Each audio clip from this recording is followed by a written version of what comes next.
वाराणसी की पुरानी गलियों में, गंगा के किनारे, जहां रात होते ही पानी से अजीब सी सिसकियों जैसी आवाजें उठती हैं, वहीं रहती थी आरोही। उसकी सुंदरता ऐसी थी कि लोग चलते चलते रुक जाते। लंबी काली जुल्फें, काजल से भरी आंखें, दूध जैसा रंग और एक मुस्कान जो सामने वाले के दिल में उतर जाए। बैंक में नौकरी, साधारण सा परिवार, पिता सेवानिवृत्त शिक्षक, माँ गृहिणी। शादी की उम्र थी, रिश्ते आते जाते रहते थे। फिर रोहन का रिश्ता आया। दिल्ली का बड़ा बिजनेसमैन, पढ़ा लिखा, आत्मविश्वासी। पहली ही बातचीत में बात जम गई। फोन पर घंटों बातें होने लगी। धीरे धीरे भरोसा, फिर प्यार। शादी तय हो गई। लहंगा, मेहंदी, कार्ड, सब कुछ। लेकिन शादी से कुछ हफ्ते पहले ही आरोही की जिंदगी में अजीब सी बेचैनी उतरने लगी। उसे सपने आने लगे। हर सपने में घना जंगल, बीच में रोहन खड़ा और उसके पीछे एक औरत। वह औरत बिल्कुल आरोही जैसी दिखती, बस उसकी आंखें लाल होती। वह पास आकर फुसफुसाती, वह मेरा है, तू दूर रह। नींद टूटते ही दिल जोर जोर से धड़कने लगता। घर में भी अजीब बातें होने लगी।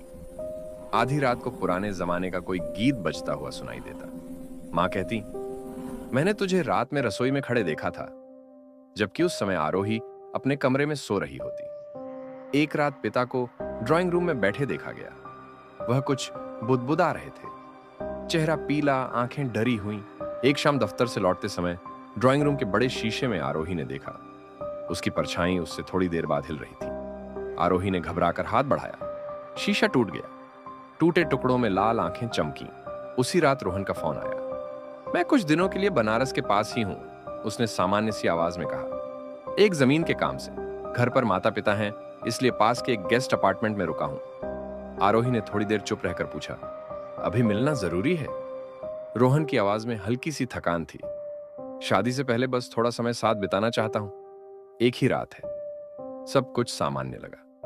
कोई जल्दी नहीं, कोई मजबूरी नहीं। आरोही वहां पहुंची। रात का समय था।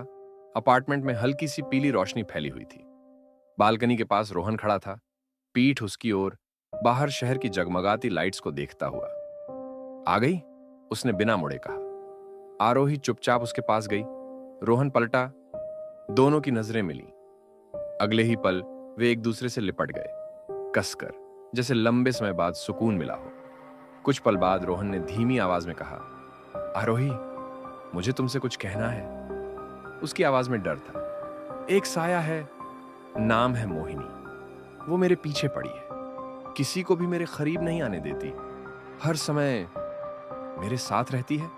आरोही सन्न रह गई। रोहन ने अपनी जेब से एक काला सा धागा निकाला, जिसमें एक छोटा सा ताबीज बंधा था। मैं गुरुजी से ये रक्षा सूत्र लेकर आया हूं, उसने कहा। यह तुम्हारी रक्षा करेगा। कभी भी इसे अपने हाथ से मत निकालना। आरोही ने उसकी आंखों में देखा। तुमने मुझे पहले क्यों नहीं बताया? रोहन की आवाज भर्रा गई। क्योंकि मैं तुम्हें खोना नहीं चाहता था। आरोही ने उसका हाथ थाम लिया। मैं हमेशा तुम्हारे साथ हूं।